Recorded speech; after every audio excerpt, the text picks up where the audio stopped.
Man, this is a lot of fun. All right, let's go ahead and get started here.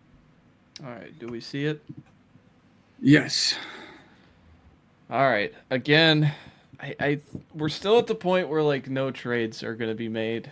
I don't Can know when I? we want to. Yeah. There might be one position when it'll be early on, but there's one position the more I watch things, and I don't think it'll happen with recent news. But there's one place that I might want to make a trade. But I agree All for the right. most part. Let's avoid that. But I think there's one place where it might make a whole lot of sense. Okay. No, like I said, like I don't know how to approach trades because like I think every fan base is like the same where it's like, oh, we want to trade back. Well, someone's got to trade up. There's got to be a player on the board that someone Oh, wants to there's a go up and prospect here get. that someone wants. But how do you want to do it? Do you want? Did we? You I went mean, first last time. yeah, All right. Well, I'll go first this time. I think this is like we're pretty much at the point where this is going to be the pick every single time. If if you want us for some reason to sprinkle in, I think early we did Abdul Carter and Travis Hunter things like that, but now I don't think this pick is anybody but Cam Ward, and the odds reflect that. I think the decisions that the Titans have made has reflect that. Not much to really get into outside of like he's the number one pick. yeah, absolutely. Um, yeah. I think this is where the first tough decision happens within the draft. Mm-hmm. Do Draft you starts. take? Yeah, I think this is where the draft starts.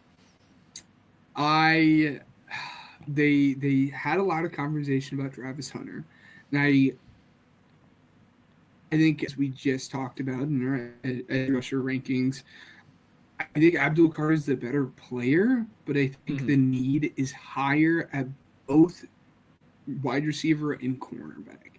And that is why I'm going with Travis Hunter here. Again, he's a guy that can play both ways.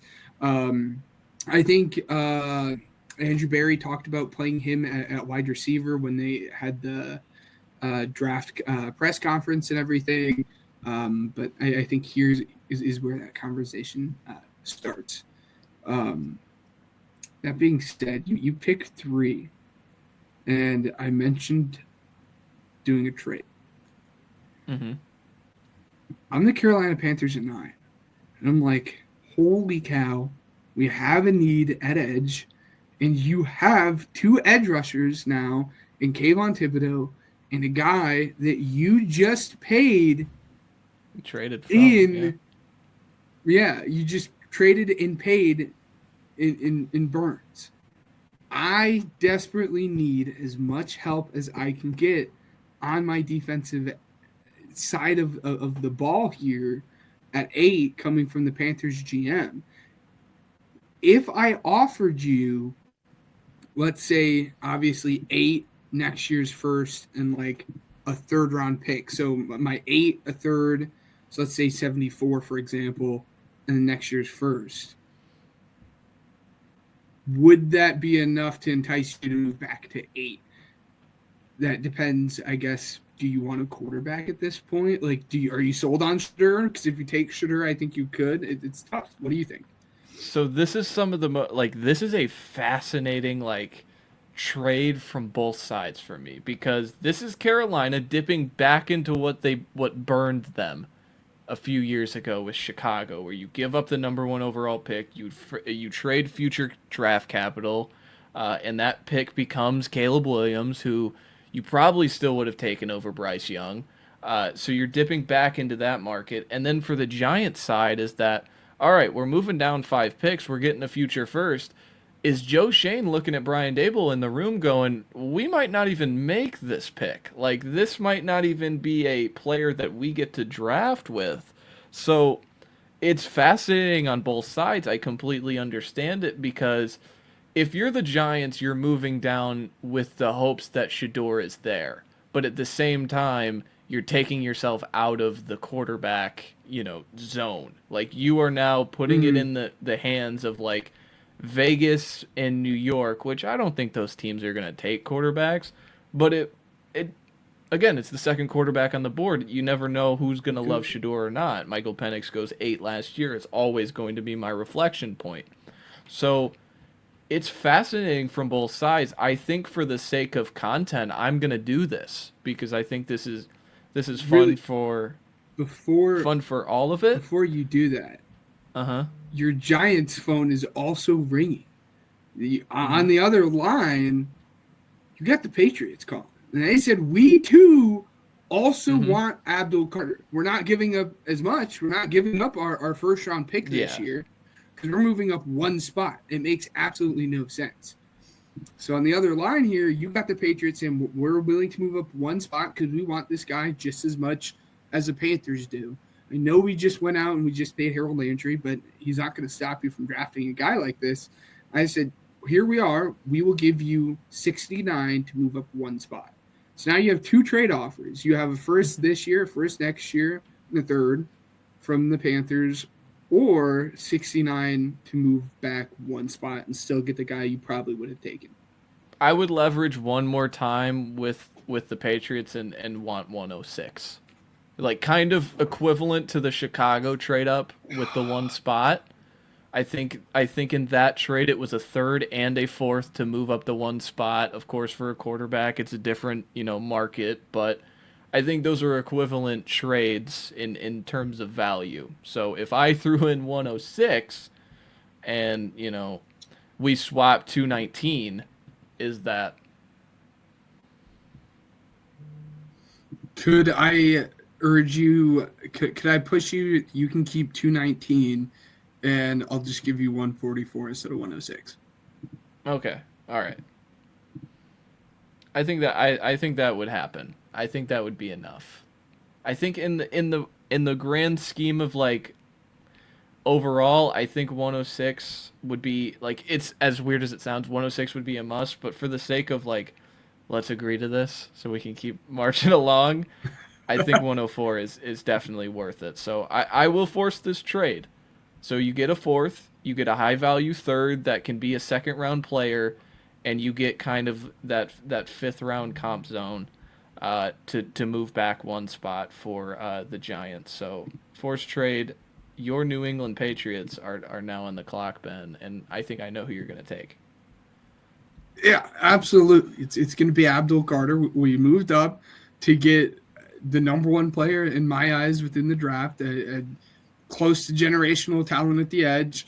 I know we have other needs, but we can get a wide receiver. We can get an offensive lineman, and later on, and Stephon Diggs. Now we don't have that same wide receiver that we did now 3.5 days ago or 2.5 days ago.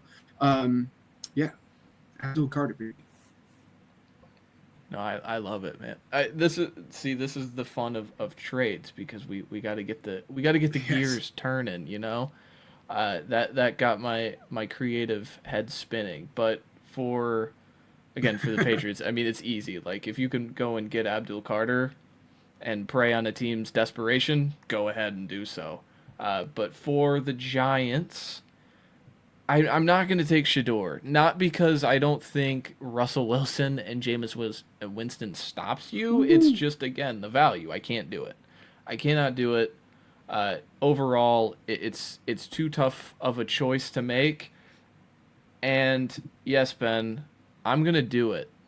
I'm gonna I'm gonna go down here and I'm gonna collect Shamar Stewart. And I know probably a lot of people are wondering, like you have Dexter Lawrence, you have Brian Burns, you have Kayvon Thibodeau. Yes, yes, yes.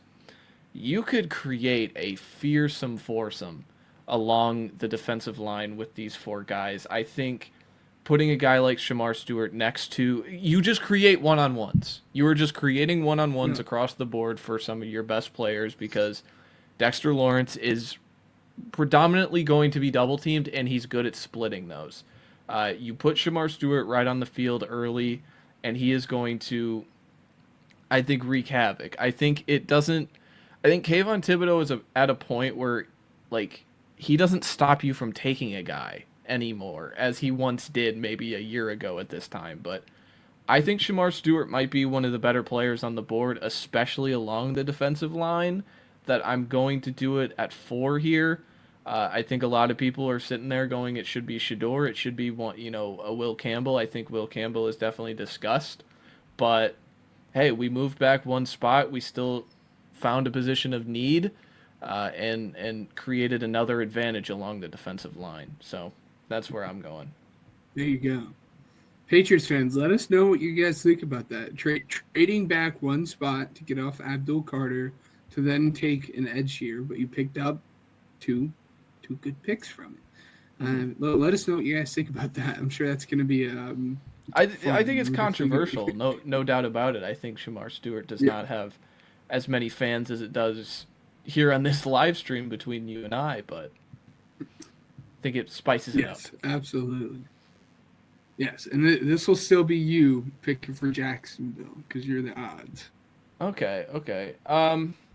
I think, like, again, we kind of flirted with this idea last week with the Tetero and McMillan, so it lets me be chalk again and take Mason Graham, because Mason Graham, again, just makes a ton of sense. He's a limited, like, player. Like, he's not an overall, like, overwhelming body type and interior, but overall he's got his head on a swivel, and he's just always making plays for Michigan. You just go and watch the Ohio State stuff. His sophomore tape was amazing stuff, as I've been, really digging into the old stuff with him because this past season wasn't as dominant. But yeah, I think Mason Graham to the Jaguars again. Like, we keep mocking it here. I think it makes a ton of sense. Yeah, again, no pushback. That Mason Graham is still one of those players that I'm a little bit perplexed on why people are slowly becoming more out on him. People started like, oh, he's top 5 blue chip player. Now some people don't view him that way. But yeah, I don't know why. I wish I could give you guys an answer to that. And speaking of players that people were high on at the start of the process, and now some people have him ranked as not even the number 1 player in his position, we usually go Ashton Jeanty here, but is Jacoby Myers and Trey Tucker going to stop you from taking Tetero McMillan at this point? Absolutely not. No, thank you. Give me Tetero McMillan here. Again, this gives Geno now a guy along the lines of DK, given I don't think DK used his body the way he should have. That's besides the point, but gives him another big body target that he was at least used to having when he was at Seattle, and they give him a true number 1 wide receiver, at least a true number 1 guy that me and you believe. I know some people don't, but me and you both see him the same. No, yeah, I completely agree. Like you said, you made a perfect point. Like, those guys on the roster right now don't stop you from doing it.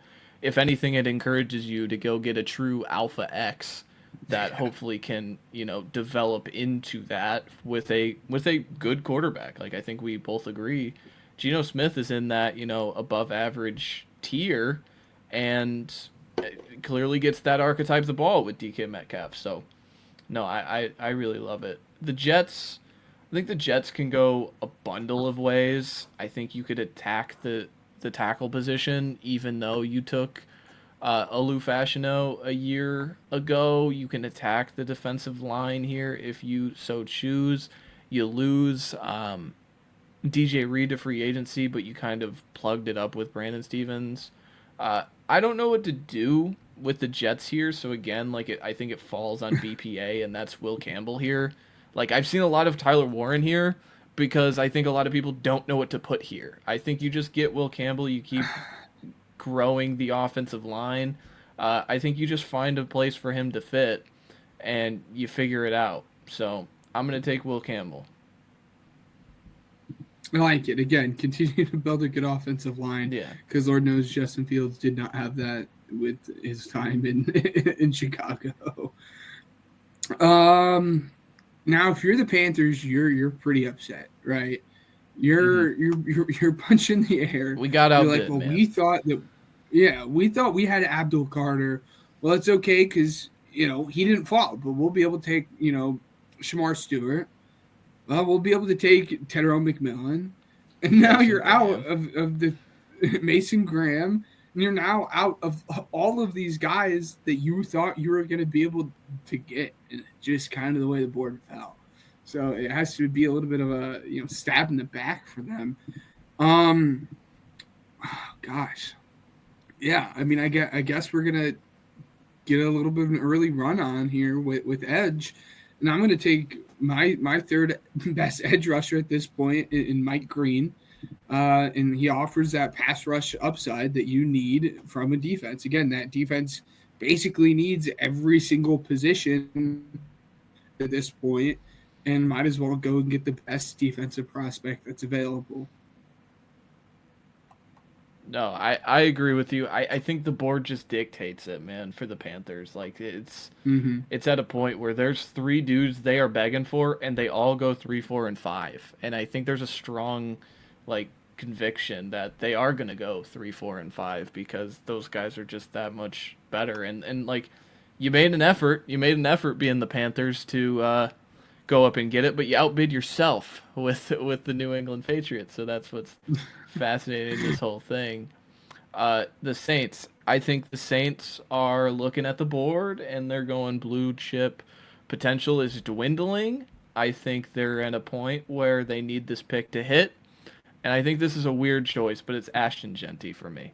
I think Ashton Jeanty is that good, and I don't think Kendre Miller stops you. I don't think Alvin Kamara reaching his 30s stops you, and I think you see what Kellen Moore did with a dynamic rushing offense last season, and yeah, the line play needs to get there like the Eagles were, but having a dynamic player like Saquon Barkley only helps things. So again, I think that the Saints, being a fan, it's on my cap.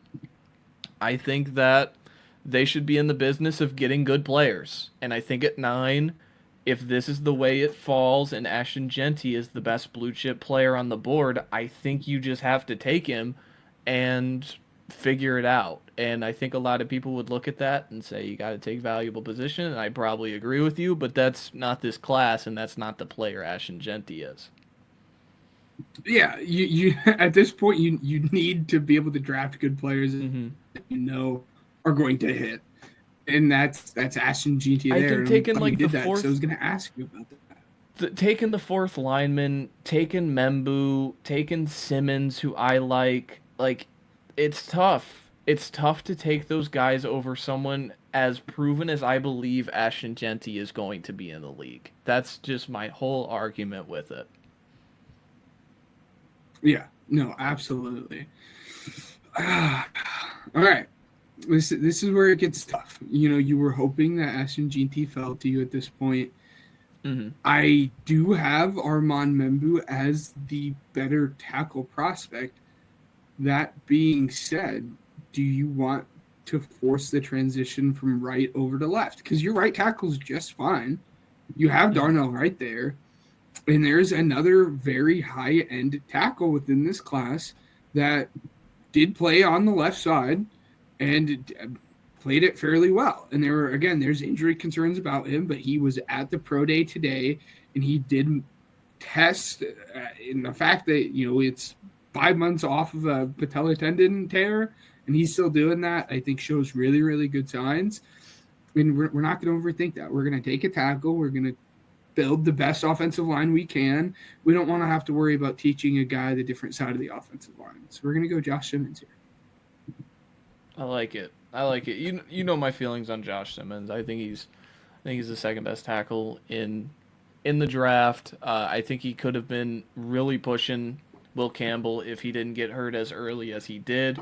But like you mentioned, I mean, he's coming off that patella tear and he's working out and he's looking great doing it. So, yeah, I think Josh Simmons is going to be every bit of a top 20 pick for me just because of everything he has, the size, the power, the athleticism. Those tackles go. Like, they just do.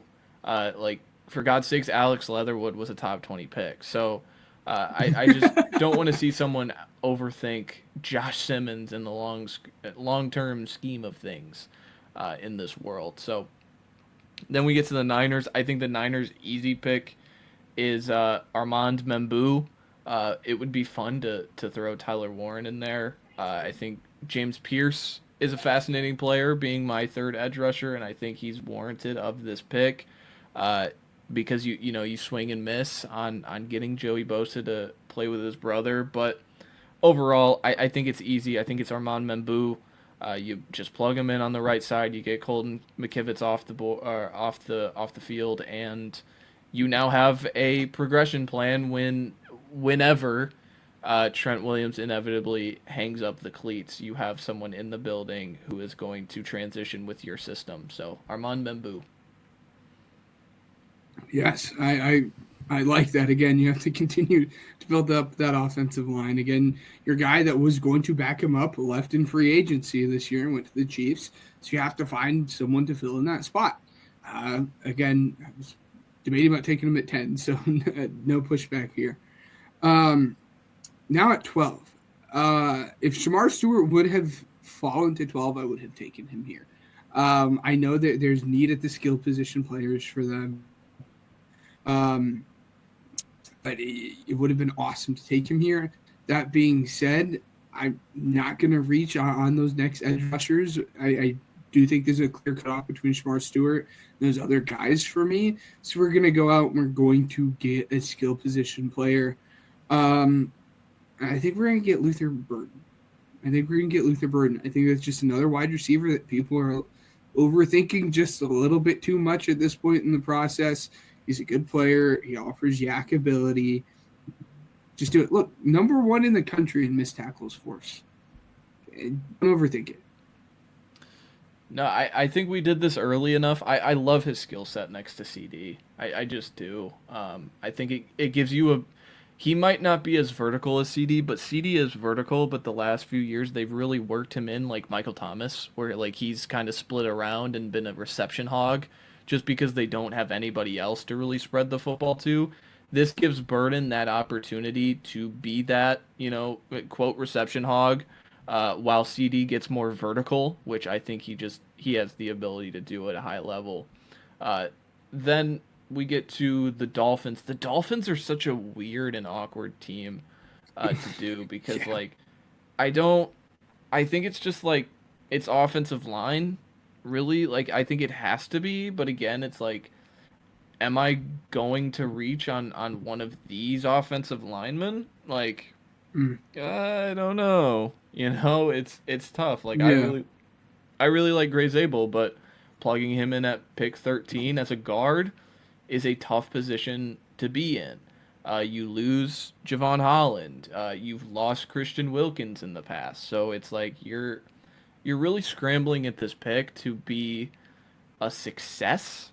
So I think I think like Walter Nolan is the pick for me here.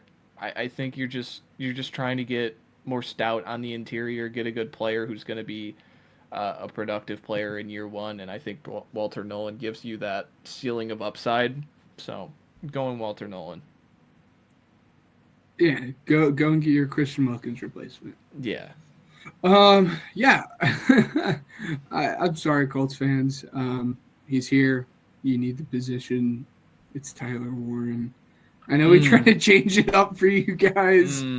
I know we try to change it up for you guys, but this is just one of those picks that if he makes it to 14, I am betting my bank account, I'm betting my house, I'm betting my car on him being the selection at 14.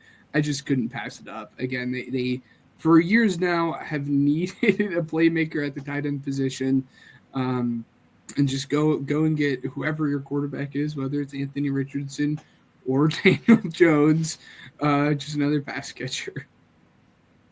No, dude, I was really hoping it was Jade because I would love to see Jade in a Lou Anarumo scheme that is based on intelligence and just being in the right spot. I think Jade really, really breaches that, and I think you could still take a corner, even getting Trevarius Ward, but it would be a weird skill set with him and Kenny Moore on the field. So I do get it. The Falcons, I mean.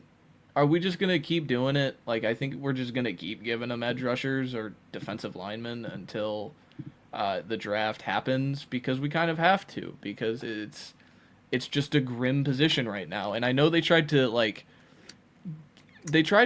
change it in an aggregate last year. Who was that Clemson guy last year they took? I can't remember his name off the top of my head, but they threw Oh just a my goodness. bunch of guys at they took Braylon Trice out of Washington and he Is tore it his Rook? ACL pretty. Yeah, Rukaroro, the Scooby Doo noise. Yeah, they took him and Braylon Trice and they tried to like rebuild this thing in an aggregate and it's still a problem. That like I don't know if they take one here, but again, it's like still your glaring need. So it's like I think you should take one here. And James Pierce is the best one on the board. Like if he, I think he's a top 15 player, and if he falls to 15, I'm gonna take him here. So going James Pierce Jr. And it's all about Yeah, body types with that. not If you not a want to take big. Michael Williams, I don't think that's a wrong choice either. No, I again, it's really dealer's choice at whatever edge position you need, or I guess pass rusher position. I like if Walter Nolan had fallen to 15, I wouldn't be shocked if they took Walter Nolan at that point. They Mm-hmm. just need people to that can get after the quarterback because they do not have it. Um, for me, this is an easy selection. It was a guy that I had talked to you about just the other day that like I think this would be the perfect selection if he fell all the way down to 16.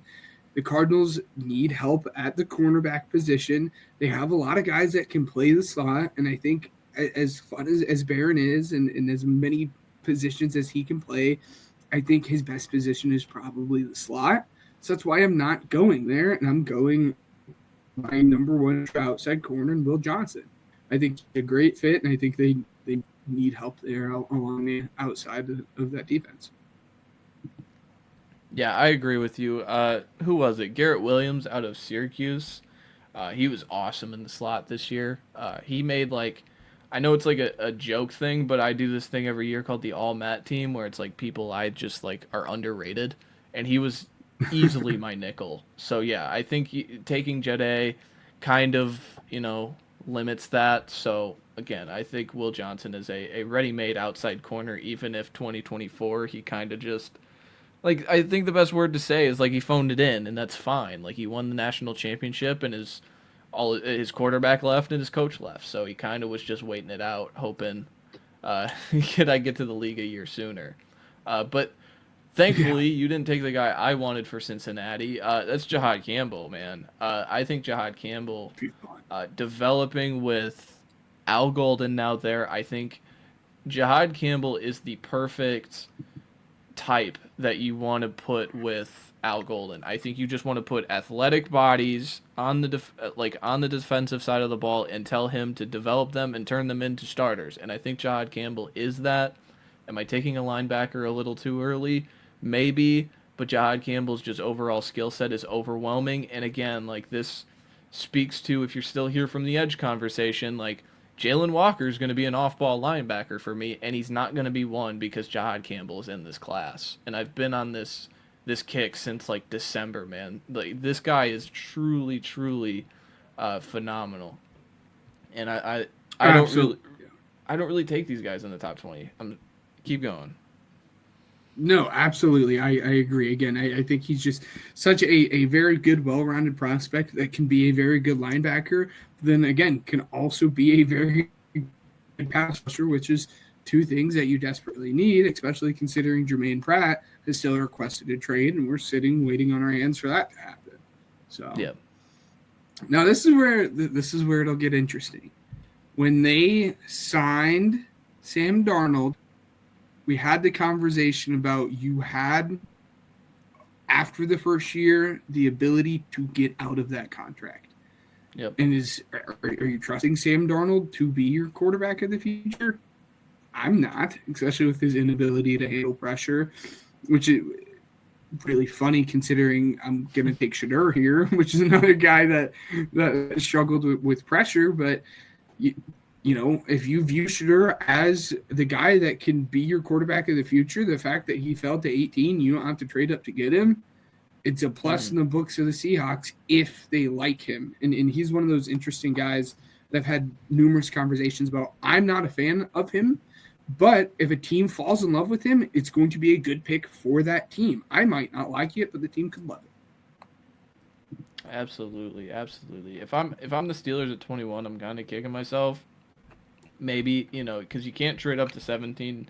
Maybe you can go up to 16, but again, Will Johnson's not going to be there. You kind of just look at the board, and it's hard to go up and get one of these guys because the guy that they would draft here, it's hard to imagine making it to 21. So it's fascinating because I think, like, I was sitting there with the Steelers going, I think that's the perfect spot for him, but you swoop in, get a Seahawks with, again, with a coordinated plan for a rookie quarterback. So yeah, I think it's a phenomenal pick. And then we get to the Bucks. I think it's just, I think I've just, I think it's just been too long here. I think you just get Jade in the building, and I would hate it, but again, like it makes a ton of sense for them. Putting next to Jamil Dean, it gives him that versatility in the back end. You already have Antoine Winfield. It just continues to add another layer of versatility to your secondary, because I can't justify taking one of these edges here. Maybe you want to take Michael Williams to kind of differentiate the skill sets with Yaya Diaby, but you spent on Hassan Reddick. I think you're willing to spend in the secondary with Jahdae Barron and how good he is. It's just one of those positions that the best player fell to you, and he probably should not have been on the board at 19. Yeah. Don't overthink the pick. And speaking of overthinking the pick, it's really between two players here. And they're both skill position players. Do I get a Matthew Golden, or do I get the guy that's right underneath Matthew Golden within the simulator in Omarion Hampton? I think there are some Broncos fans that are out there that be like, are we really going to do the UNC running back thing again? With how well the Javonte Williams thing went with them. But he's just such a better running back than Javonte Williams. I don't think anyone would argue with you on that one. I'm going to go that way. I'm going to go Omarion Hampton here. I just think it adds another level to this offense. It gives them hopefully an elite rushing attack that they need. And go and get another skill position player to help out your young quarterback. I like it. I think, like, even if I'm a little bit lower on him, I completely justify and understand the reasoning behind it. The Steelers, if I'm here, you trade for DK, you have George Pickens, you don't really have a need for the receiver. I don't think the quarterbacks are at all good enough to take here, like, at all. I'm completely out on the quarterbacks. Well, you don't want to take Jackson Dart here? I'm completely out on the quarterbacks after the top 2 and the top 32.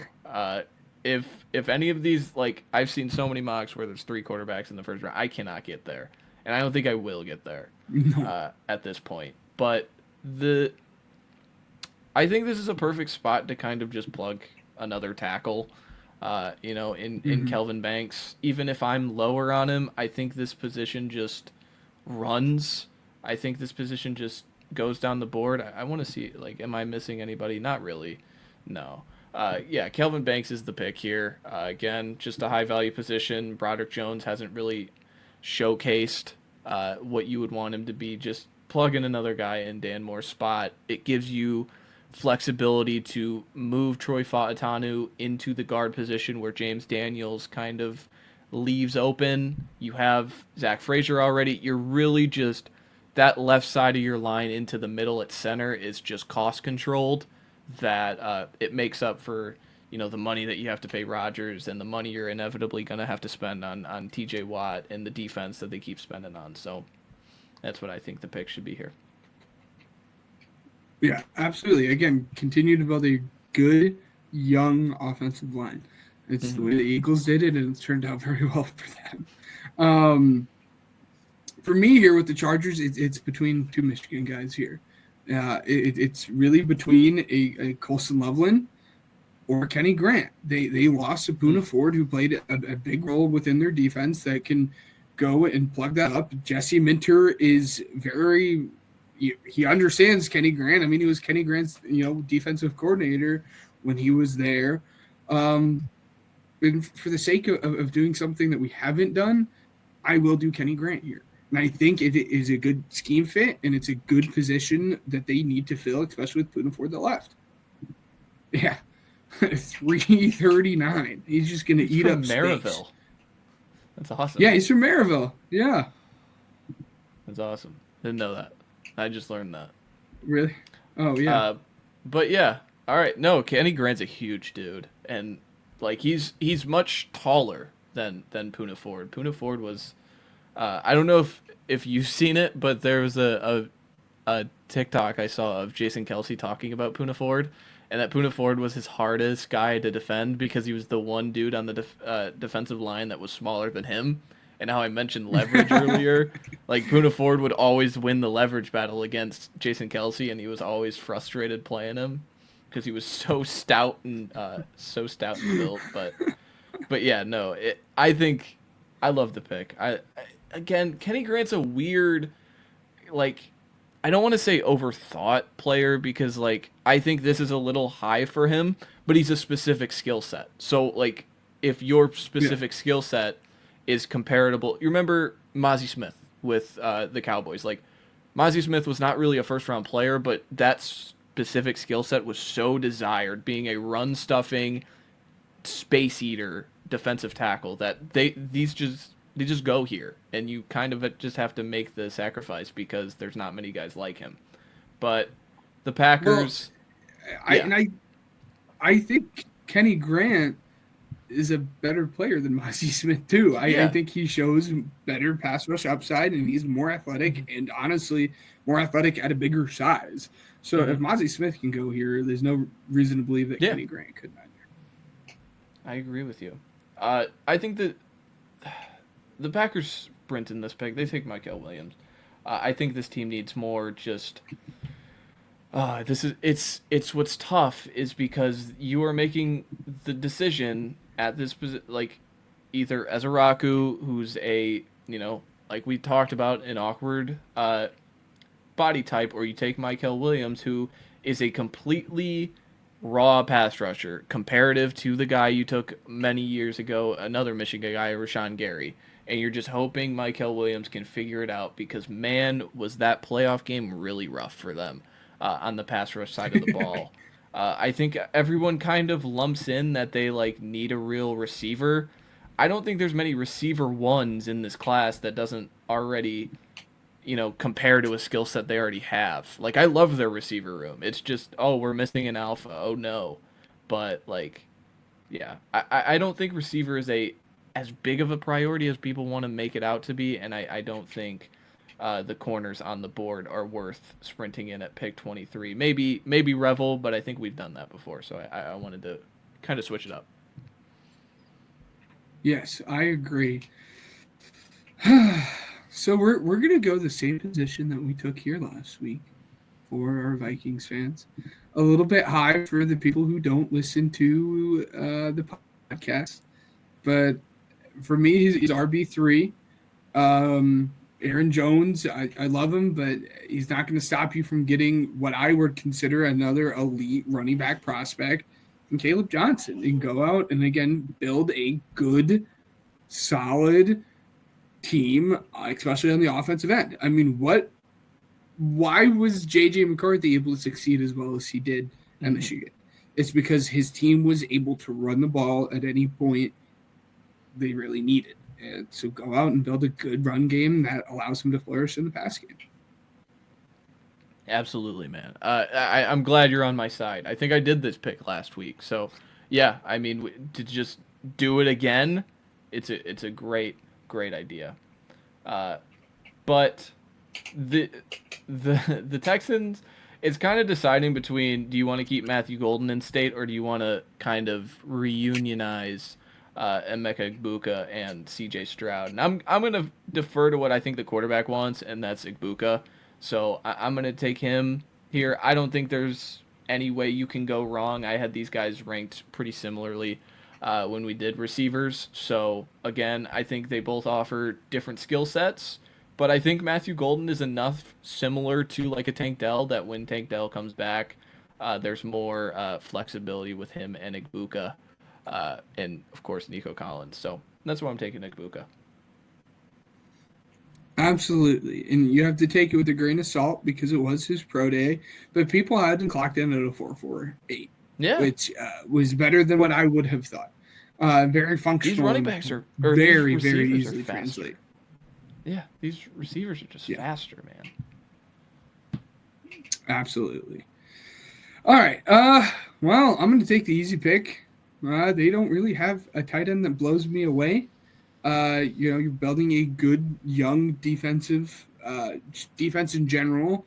I would have liked to maybe take a defensive tackle, but I'm going to defer that a little bit. I'm going to take Colson Loveland.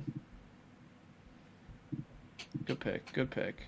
Yeah, I think with how desired this team was to try and get Brock Bowers last year, this makes a ton of sense. And I would not be surprised if Sean McVay can't help himself and he goes up from like 26 to into the late teens just to solidify Colson Loveland, because you could see Sean McVay just like scrambling after Warren goes at what, 14.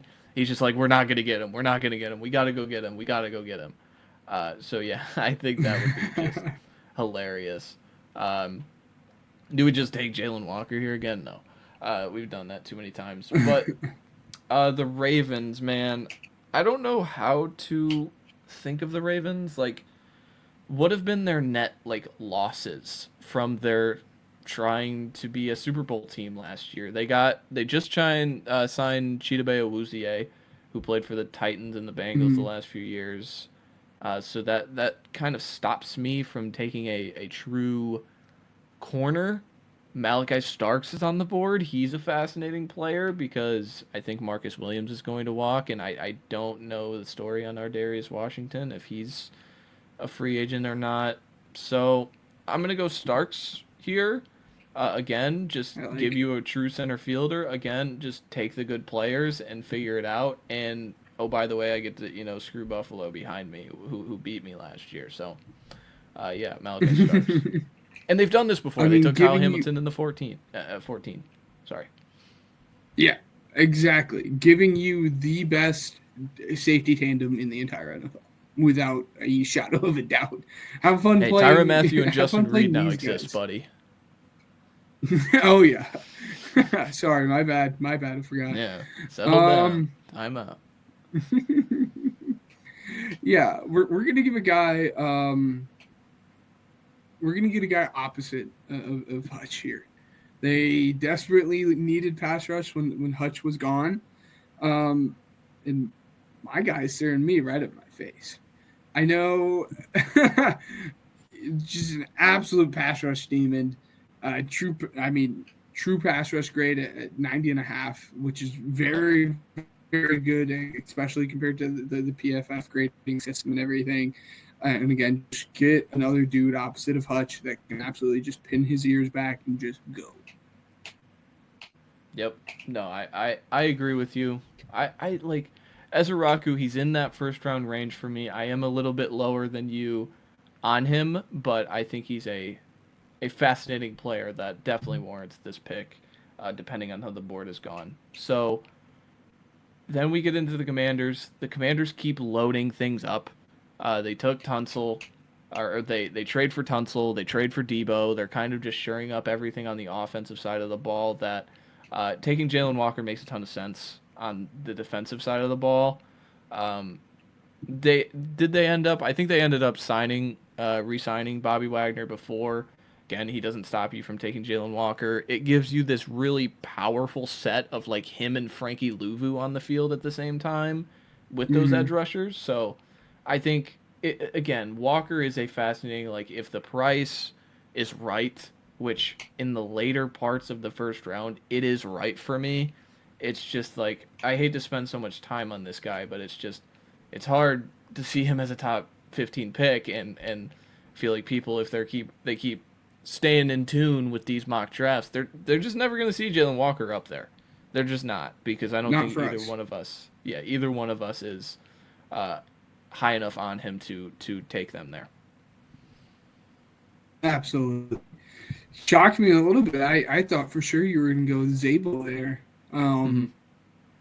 Yeah, shocked me. I think with the way they've loaded up the offensive side of the ball, they got to go defense. Who do you know off the top of your head who's the replacement for Sam Cosmi? Because he's not playing next season. I assume it's Trent Scott, who they just re-signed. Who He Okay. played in the championship game. I assume it's that. Yeah. But no, you are There right. you go. That So, ACL tear happened late enough that it will affect next season. yes. All right. For the Bills. For me, it's Oh. take the someone you like. I just found like a that name flashed. I really liked it. Have they addressed the interior line yet? Not Like yet. And in I was. in free agency? Like Tyleek Williams, man. He had that Yeah. thing today though. He he pulled something on his 40. I know that today.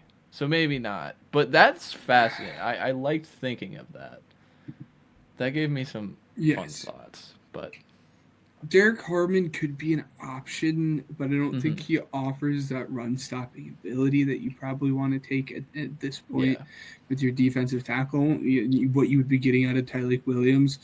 Um, for me, it's just DB.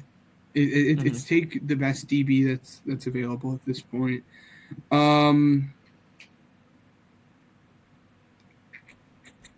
I'm going Savone Revel. Nah, that'd be fun, wouldn't it?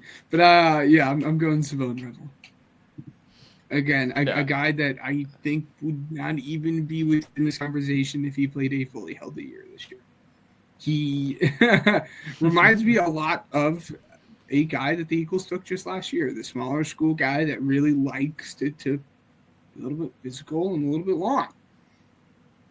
Yeah. So, No, I yeah. It again matches like what they did with Elam, man. Just take the mm-hmm. value that falls on the board at that position. They need help there. So yeah, I completely agree with you. The Chiefs, they have Jalen Moore. They have the receiver. Like those are those are the two positions that I'm like staring at. Do we just like, oh no, we gave them Matthew Golden now? Like, like the Xavier Worthy thing last year. Uh, I don't know. It's it's tough to pick for Super Bowl champion or Super Bowl like runner ups because there's not really a Mm-hmm. set like you need to take this. They kind of can beat to their own Yeah. drum because of what they accomplished last season. But overall, if I'm deferring to the board somewhat here, is there like a better receiver on the board for me? Not really. No. Um, yeah, why not? Let's give him Matthew Golden. You might as well get Hmm. another Texas wide receiver. Like you said, it worked one time for him. Might as well do it again. So, all right. So before I make a pick here, because I'm not going to make the same pick that I did last week, because it'd just be boring. There's a guy I have in mind, but before I make this pick, is there any team slash player fit from someone that you could see wanting to trade in back into the first round to take a guy? And if there's not, that is okay. I have a guy in mind at 32. But I really think the Eagles are either trading up or trading out before they select at 32. So that's why I ask. Yeah, the Saints could trade in to take Jackson Dart because Mel Kiper said they should take him at 9, so maybe that's a plausibility. Um, but actually, I kind of want to do something. Maybe Mm-hmm. it's a little too early for the player, but based on where they went in round 1, I think this is a position that I think they want filled. So I'm going to make a deal with the Chicago Bears. And 39 to get into the first round. I think if I'm the Eagles, what am I lobbying for here? What am I lobbying to Oh be added God. on? Because like these two picks are likely not going to be involved. Am I doing a third round swap like this? Am I doing we get 72, but you get back a fifth? Is that kind of the way you're going? Hmm. That's kind of what I was thinking. I think it would be too much. I don't think the Bears probably wouldn't swap 41 for 64. You think, right? Yeah. I think they're kind of maneuvering Yeah, where like anything is on the table except like both of these picks. If you're moving into the yeah, first, like back into the round, you gotta really, pay. I agree. Yeah, I think yeah, probably 72 for 96 would be my guess. Okay. I'm kind of hijacking this pick, to be honest, but I bet this is what you No, hey, expect the I Eagles to asked. do.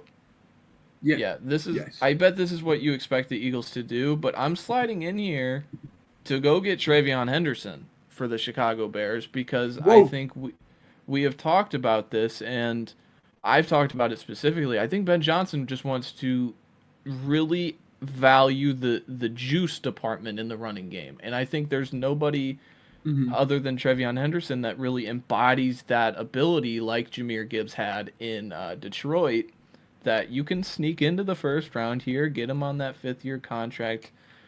You don't have to sit and wait on your hands to get him because that's what I think is going to happen with these running backs. I think early day 2, these guys are just going to roll. Remember 2020, Fly. the Jonathan Taylor, the DeAndre Swift draft. I think Clyde Edwards-Helaire happening at 32 kind of started the run. I think these 3 players that we drafted, Hampton, Johnson, Genty, are all first-round players. But I think there's going to be a run in this middle part with these guys. And I think if I'm the Bears, I want to get ahead because I want to get Trevion Henderson. So I'm going to take him here at 32. I'm going to zoom out once this loads. Yep, there we go. And we can see the mock draft. So I think that was a fun new mix that we got to kind of showcase here with the third overall pick swapping with the fourth.